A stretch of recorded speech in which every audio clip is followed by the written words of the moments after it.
Aristegui Noticias. Denise Dresser, doctora, buenos días y bienvenida. ¿Cómo estás? Hola, buenos días. ¿Cuántos temas tenemos enfrente? ¿Cuál quisieras abordar esta mañana? El que sigue candente, el de Andy López Beltrán. ¿Qué estás viendo ahí? Hay una frase que resume bien lo que estamos viendo en estos días.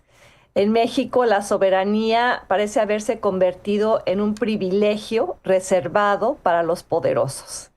Porque Andy López Beltrán pierde la visa estadounidense y de pronto el Estado mexicano cierra filas.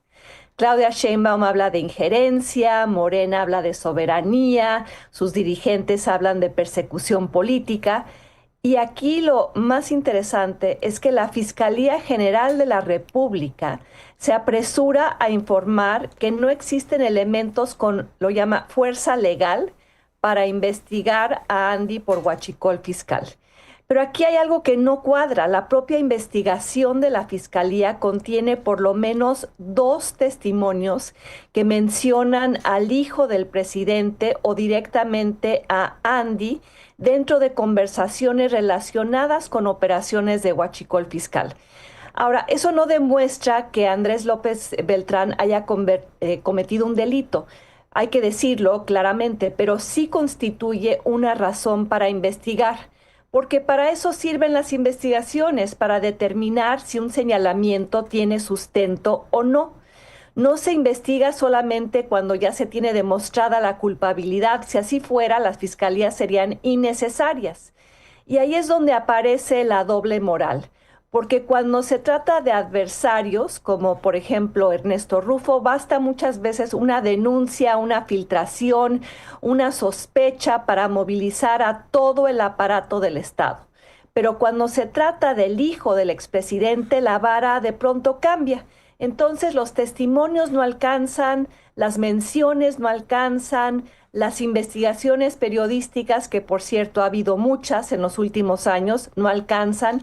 Los contratos obtenidos por amigos cercanos no alcanzan, las conversaciones públicas que se conocen no alcanzan, nada alcanza.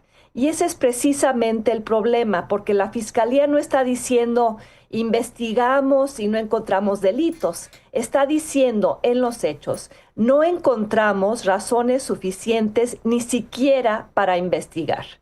Y mientras tanto, la 4T cierra filas. Ahí está Claudia Sheinbaum convirtiendo la cancelación de una visa en un asunto de soberanía nacional. Ahí está Morena repitiendo el argumento, ahí están los gobernadores y dirigentes partidistas presentando esto como una afrenta a México. Pero es importante hacer una distinción elemental.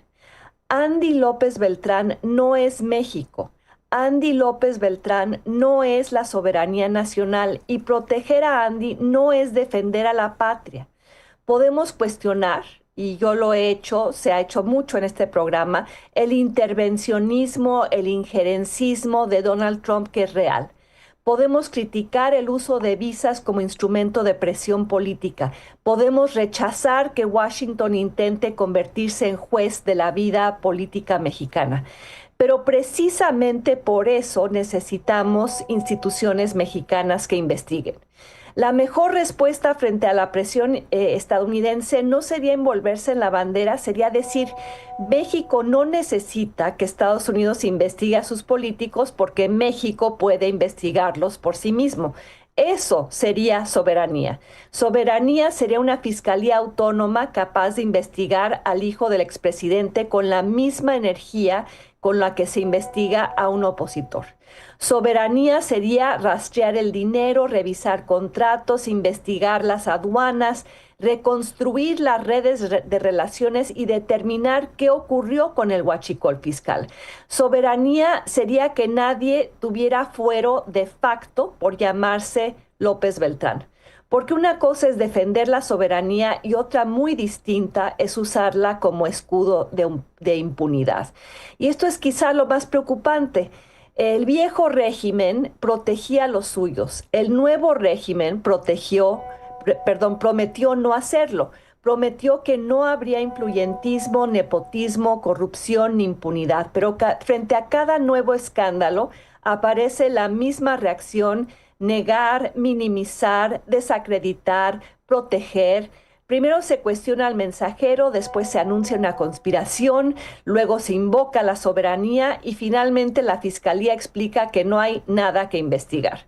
Entonces, la famosa frase de no mentir, no robar, no traicionar, parece haber ahora una cuarta regla, que es no investigar.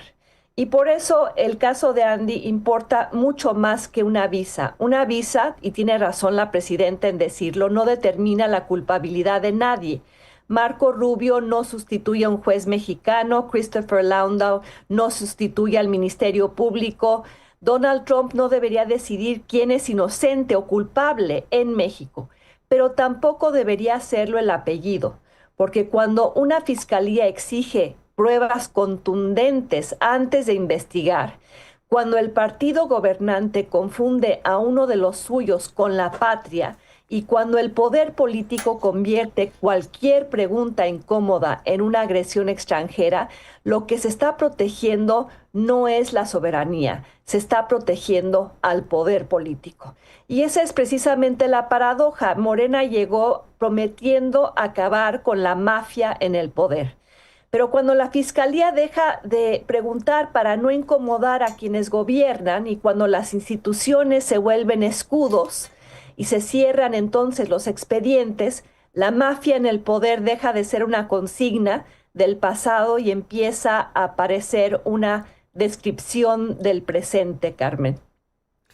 Pues ahí está este caso, esta circunstancia, y bueno, pues veremos en qué termina, pero efectivamente ha sido bastante polémico y criticado el hecho de que la Fiscalía haya emitido esa comunicación diciendo que no hay datos de prueba con suficiente fuerza legal para investigar al hijo del expresidente, a pesar de que está mencionado en las declaraciones que se hicieron ante el Ministerio Público.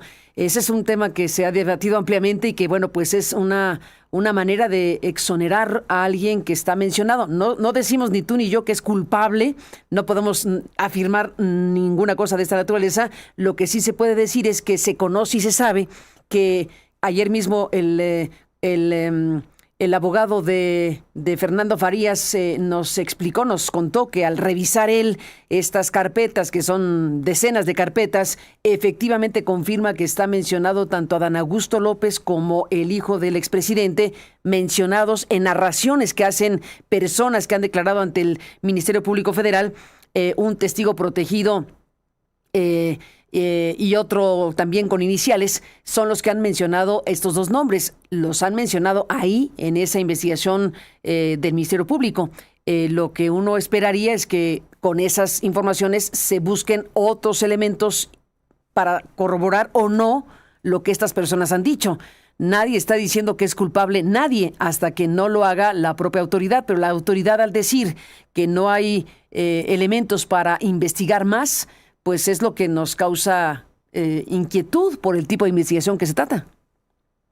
Sí, precisamente ese es el tema, que se haya cerrado el expediente negando cualquier tipo de acusación, de investigación, de nombramiento dentro de los expedientes de la propia Fiscalía General de la República.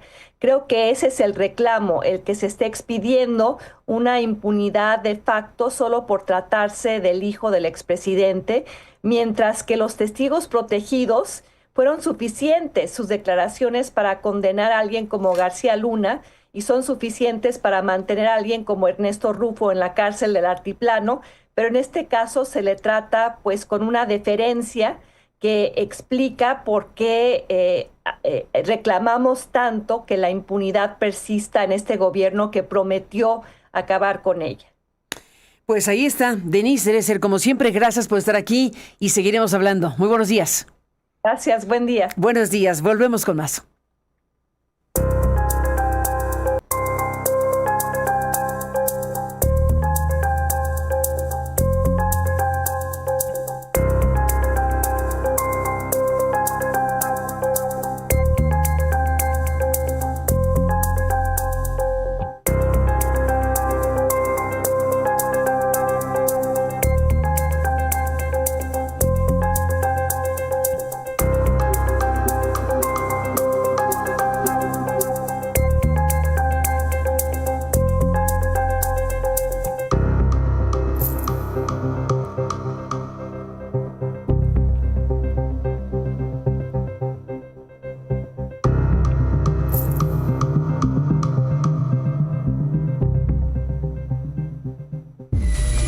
Aristegui en vivo.